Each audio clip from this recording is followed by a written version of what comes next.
joining us for your 5 News Plus Weekend Wrap. I'm Morgan Wrigley. We start with the capital murder trial of Jason Dunnigan, and after a 2-day trial on Tuesday, the jury found him guilty of killing his wife in 2021. Prosecutors doubled down on digital detective work to build their case. Forensics officers of the Arkansas State Police showed the jury data they were able to obtain from the Ford Flex that Dunnigan was driving the night of his wife Amber's murder. The data shows Dunnigan was going almost 90 in a 40 zone, leaving the area where Amber was murdered. He was sentenced to life in prison without the possibility of parole. You can read this full story on our website, 5newsonline.com. We learned prosecutors in Sequoyah County charged a man with murder after a shooting victim died from their injuries. The Sequoyah County Sheriff's Office confirmed that Robert Skelton is charged with second-degree murder in the death of Josh Mefford. The shooting happened on September 20th. Mefford was found with gunshot wounds in a rural area southwest of Sallisaw. Skelton has pled not guilty to all charges and is in the Sequoyah County Jail with his next court date set for December. Well, an investigation underway into alleged prostitution happening at 4 Northwest Arkansas businesses and 3 residences. Bentonville police say it involves 4 massage parlors, 3 in Bentonville, 1 in Rogers. Police are looking for anyone who may have insight on what could be happening. Bentonville police are part of an ongoing investigation involving prostitution and promoting prostitution. Chief Deputy Prosecuting Attorney for Benton County, Joshua Robinson, says the parlors in question show multiple red flags. This is one of those problems that sort of happen in plain sight. He says that's often the case with investigations involving prostitution and/or sexual assault. One thing that we look for in illicit massage investigations, and that's one form of human trafficking, whether it's going to be involuntary servitude or commercial sex, that with those types of businesses, they are oftentimes associated with organized crime, and there are many times systems in place for housing and or transporting these girls that are taken. Robinson says these operations are usually not small or random, but part of something bigger. It is a well-organized, well-structured and planned organized crime business. No arrests in this investigation have been made so far, but Robinson says by sharing what they have, it sends the message that operations like this have no place in Benton County. All locations have been searched. However, nothing's been released in terms of any evidence obtained during those searches. Again, anyone with information is asked to call Bentonville Police. The DEA says it delivered a major hit this week to one of the world's most violent cartels. A week-long operation led to 670 arrests nationwide, 47 of those in the New Orleans division, which covers Arkansas, Alabama, Mississippi, and Louisiana. Arkansas accounted for more than half, 25 arrests, mostly in Little Rock, Fort Smith, and Fayetteville. Agents say it shows how deeply this cartel's drug network has reached into our state, and they say that they're vowing to keep the pressure on. This week, Fayetteville police say they've made several arrests for child sex crimes after a 3-day operation involving the Department of Homeland Security. A total of 7 men ranging in age from 25 to 57 were arrested for these crimes. They include internet stalking of a child and failure to register as a sex offender. You can find the suspects' names and more information about the investigation on our website, 5newsonline.com. Arkansas prosecutors say 3 non-citizens have been arrested and charged with illegally voting in state elections. Authorities say the first case involves a Cuban woman with a removal order dating back to 1999. Investigators say she registered as a citizen and voted in a general election. A second case involves a Nigerian woman with conditional permanent residency who voted in last year's general election after indicating she was a U.S. citizen. The third is a Kazakhstani woman accused of voting in last year's Republican primary. No matter who you are, doesn't matter where you're from, doesn't matter what your political views are, if you follow the law, you're good. If you break the law, we're going to do what our duty requires. But we have a really strong system here in the state. All 3 face felony charges, including perjury and election law violations. Prosecutors say the cases show Arkansas's commitment to election security. Arkansas Attorney General Tim Griffin announced arrests Monday in a crackdown on organized retail crime across the state. Griffin says 4 women are now accused of taking part in several thefts. Griffin alleges the suspect stole nearly $7,000 worth of merchandise from stores like TJ Maxx and Marshall's. That's in Cabot, Conway, and Little Rock. He believes these types of crimes are costing retailers about $70 billion a year, and eventually that affects shoppers. They were getting luggage and filling it with stuff and closing up the luggage and rolling it out like they were in an airport, like they had some place to go in an airport. Just walk right out the door with everybody looking. If they think that may fly in some jurisdictions, not in Arkansas. Over the past year, 50 people have been arrested in the retail theft crackdown by the AG's office, with 91 facing felony charges. Recent tragedies are putting a safety in churches at the forefront nationwide. Many congregations are asking how to better protect themselves. 5 News reporter Lauren Spencer shows us how one local class is helping churches prepare while still keeping their doors open to worship. This is probably one of our best attended classes. Safety in churches is top of mind now more than ever. The Bible calls us to be watchmen on the wall, and we're to sound the warning, so to speak, if we see bad things fixing to happen. Just this week, 4 people were killed in a shooting and a fire at a Michigan church. In August, 2 children lost their lives during a service in Minneapolis. These tragedies have many asking, what if? We watch the door, but yet we're also watching the parking lot. I've been trying to get every bit of training that I can. These church members do all they can to keep their congregation safe, but in some cases, it's just not enough. Most of them make themselves a really soft target, right? No guns, no this, no that. It's why there was a packed house at the Protecting Your House of Worship class, hosted by the U.S. Concealed Carry Association. It's just kind of getting the people pointed in the right direction and hopefully leading them towards more training. They're learning how to identify potential threats, create an emergency plan, and how to respond if the unthinkable happens. I hope that they get a really good starting point, like, hey, we need to do more in this area. And it isn't just about having a plan on paper, it's putting things into practice. Make sure you have a way to protect yourself, control access once service starts, have a way to communicate with somebody. Anything for peace of mind in a place that's meant to bring these members peace. I want our congregation to feel safe, to be able to come and worship the Lord. That's the way it should be. In Tawnytown, covering news where you live, Lauren Spencer, 5 News. Fort Smith police put their own active shooter training on for the community. People in Tuesday night's class had the chance to hear from a survivor of an active shooter situation. They also learned about how police respond to these situations. Officers went over the run, hide, fight method and other life-saving tips. Officer Bradley Williams says it's not a matter if it can happen, but when. Hopefully with training, this is something that we can all be prepared for when it happens. That way the citizens of Fort Smith can be prepared to save their own lives. Fort Smith Police is hosting the same active shooter community response class the next 2 months at the end of each month. The department says you can register by visiting their Facebook page. Arkansas State Senator Brian King raises concerns alongside the family of the late Senator Gary Stubblefield, objecting to the timing of the special election for Senate District 26. This comes after Governor Sarah Huckabee Sanders has already changed the special election to fill the vacant seat once. But state lawmakers say even with the new date, the election still comes after the fiscal session in April, meaning District 26 will be without representation during budget decisions that could impact the district. 5 News reporter Claire Everbach explains why they feel it should happen sooner. Senator Brian King says the decision to move the general election to June means District 26 won't have a voice during one of the most crucial times of government, the fiscal session.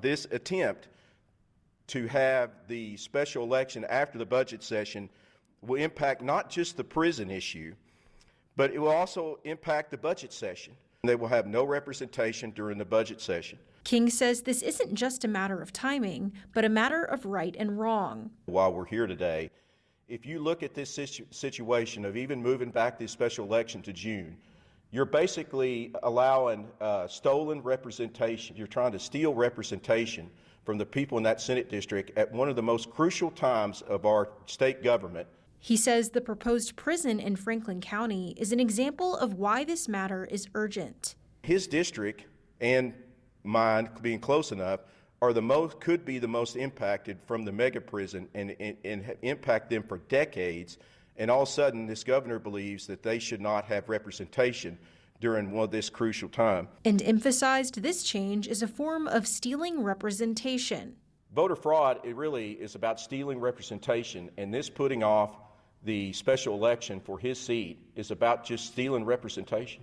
Amber Sullivan, the daughter of Senator Stubblefield, stood alongside King and spoke at the press conference. She says her father's seat should not go unfilled for so long.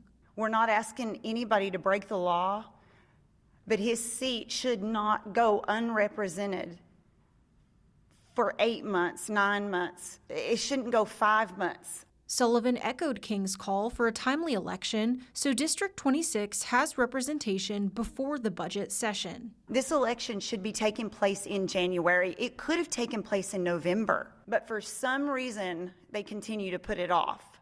And all we are asking is for accountability for those people that he was passionate about. And that's all that we ask, as for this election not to be continued to be pushed back.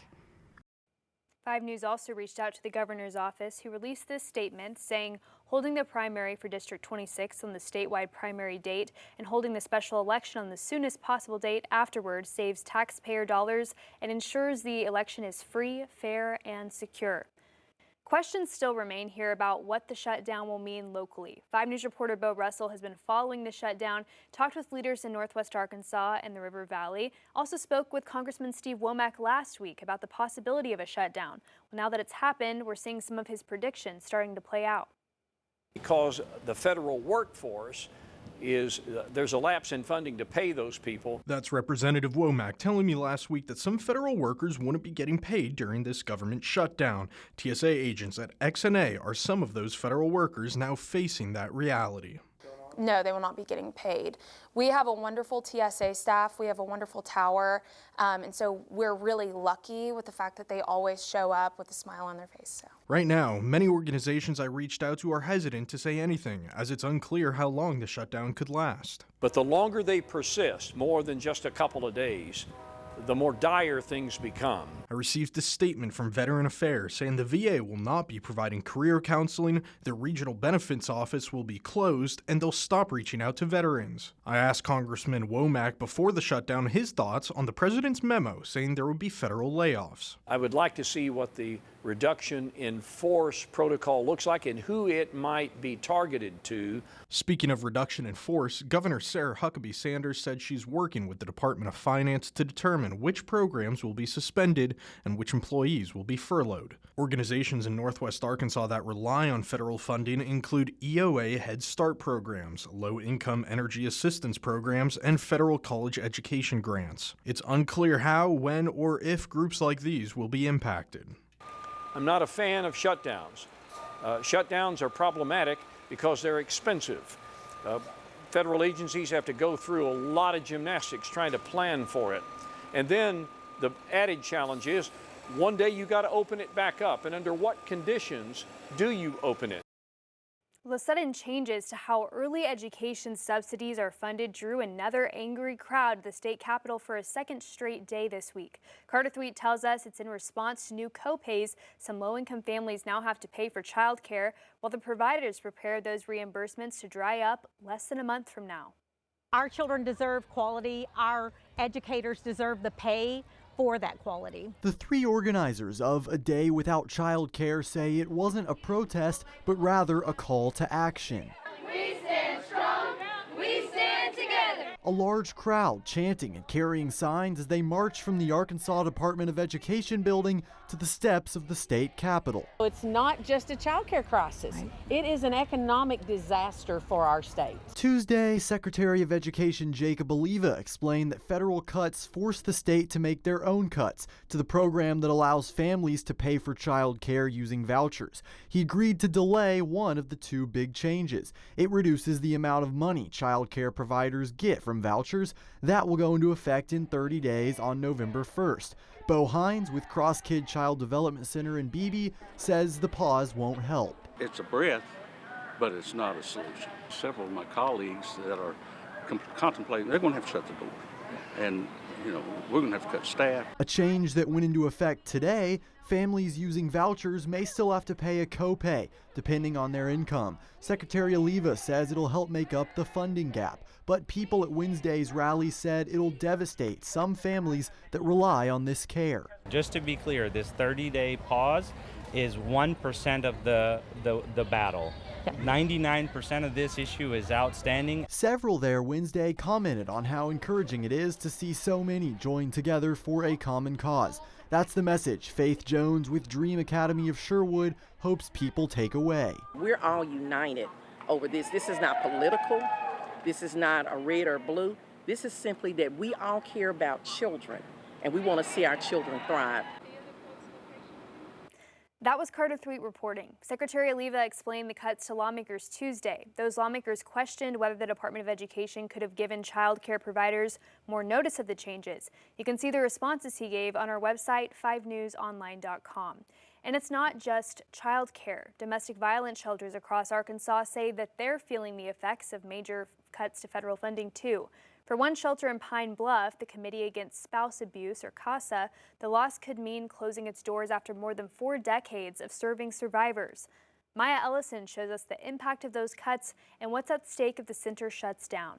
There's only one women's shelter in Pine Bluff, CASA, who served the community for quite some time, providing resources for women and children looking to escape domestic violence. But on Wednesday, everything could change, not just for them, but for shelters across the state. As early as last month, I had a young lady that was about 19 years old, and she had a maybe 4-week-old baby. We were there to try to help her through some of that, to be able to let her know that you don't have to go through this. CASA, the Committee Against Spouse Abuse, has served more than 40,000 women and children since 1979. But more than 40 years later, their work could come to a halt. I think as early as last Thursday, when I received the email about the over $250,000 cut. Executive Director Tamala Garth says the news was unexpected and that a cut that large could cause drastic consequences. That's going to dramatically decrease the service that we provide. Housing, rental assistance, and case specialists all could be eliminated. What do we do? Where do we go from here? And it's not just in Pine Bluff. Shelters across Arkansas are feeling the impact. A lot of them don't know how long they're going to keep the lights on.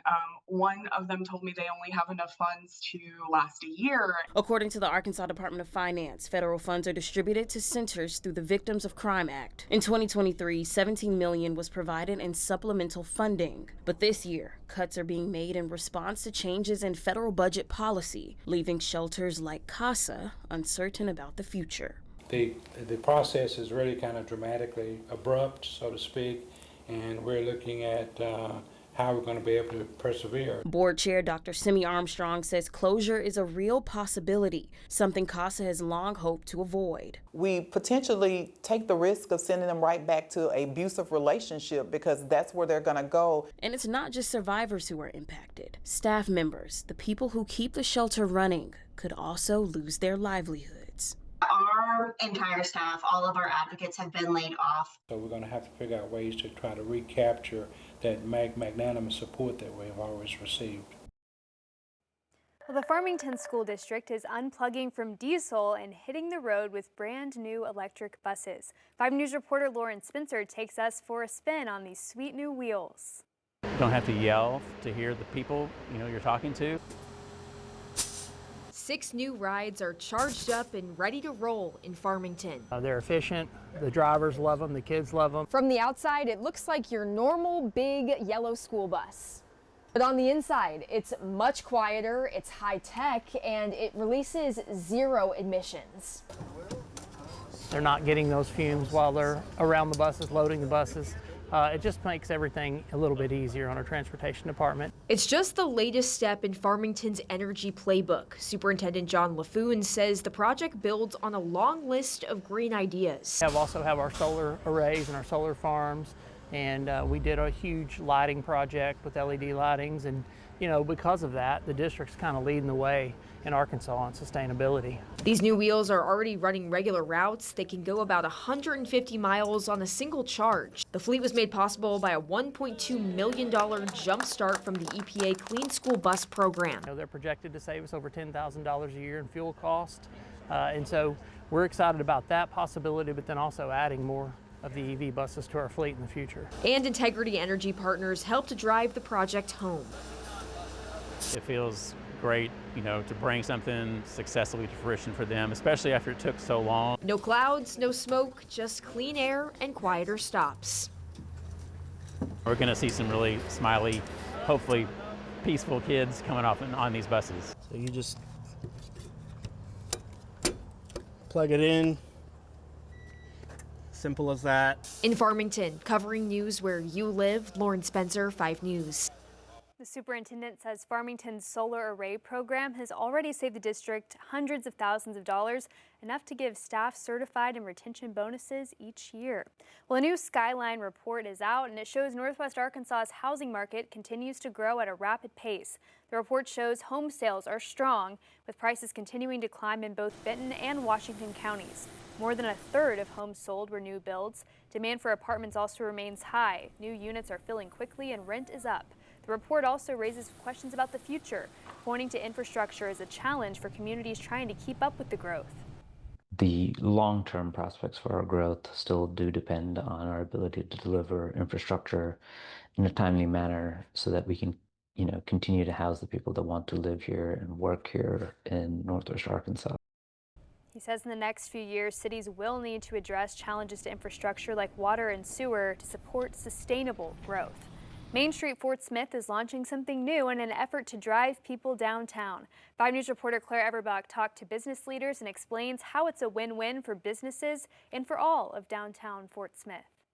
A new mini grant program is now open for property and business owners in Fort Smith's downtown district. It's an incentive program that pays them back some of costs for improvement projects. Stephanie Nugent owns Cyber Spider and is the director of the Fort Smith Downtown Business Association. She hopes businesses take advantage of the program. Well, I'm hoping it'll really energize all the business owners to think about how their business looks and think the things that they can do to improve that. The mini grant is funded through Main Street Arkansas and the Arkansas Department of Heritage. It will offer reimbursement grants ranging from $1,500 to $7,500.